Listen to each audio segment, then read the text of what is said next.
এই যে রঙের ডিব্বা লয়ে যাইতাছি, আজকে নিজেই রং মিস্ত্রি হয়ে পড়ুম। এই যে টেবিলটা রং সারা মন মরা হয়ে রয়েছে, এটারে আজকে রং করুম। পইলে আমি এটারে কাইট করে লাইছি, কাইট করে রংটারে পাতলা করতাছি। পাতলা করে এখন এটারে রং করুম। রংটা একটু ঘন আসিন, অল্প একটু রং করার পরে দেখি এটা হইতাছে না, পরে রংটার একটু পাতলা করছি। পাতলা হইলে আস্তে আস্তে রং করুম।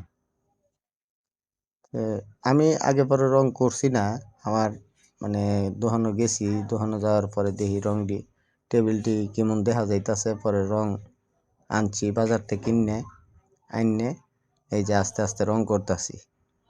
রং করতে করতে চিন্তা করছি 2 কালার রং করুম। একটা কালার হইব সাদা একটা সাইড, আরেকটা সাইড করুম সবুজ কালার। তো করতে থাকি, আপনারা সাথে থাকুন আর শেষ পর্যন্ত ভিডিওটা দেখুন, দেখে জানান যে ভিডিওটা কেমন হয়েছে। আর রংটা যে করছি, পয়লা পয়লা রং করছি, রংটা যে করছি রংটা কেমন হয়েছে।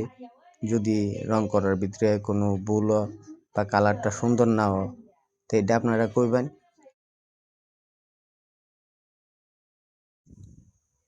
এখন টেবিলটারে আমি বাউ হইরে লইছি, বাউ হইরে লয়ে এই যে উপরের সাইডটা রং করতেছি। উপরের সাইডটা রং করার পরে উপরের সাইডটা এই সাইডে সাদা করুম, এই সাইডে সবুজ করুম, কইরে এরপরে আস্তে আস্তে কাম আগাইতে থাকি। সাদা কালার রংটা করা শেষ, এখন আমি সবুজ কালার রং করতেছি। সবুজ কালার করার পরে সম্পূর্ণ রং করার পরে আপনারা দেখবেন কেমন হইতাছে, আর আমার কমেন্টও কইবেন যে কেমন হইছে।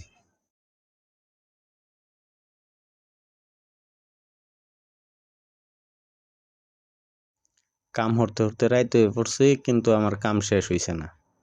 এখন অল্প একটু বাহির হইছে, শেষ কামটা হরতাছি। শেষ কামটা করার পরে আপনারা দেখবেন, দেখে কইবেন কালার করাটা কেমন হয়েছে। 3টে টেবিল কালার করছি এখানে আমি, আর কমেন্টও কইবেন। আমার কাম শেষ, এবার কোনছে কেমন হয়েছে সবাই মিলে একসাথে কমেন্ট করে কোন।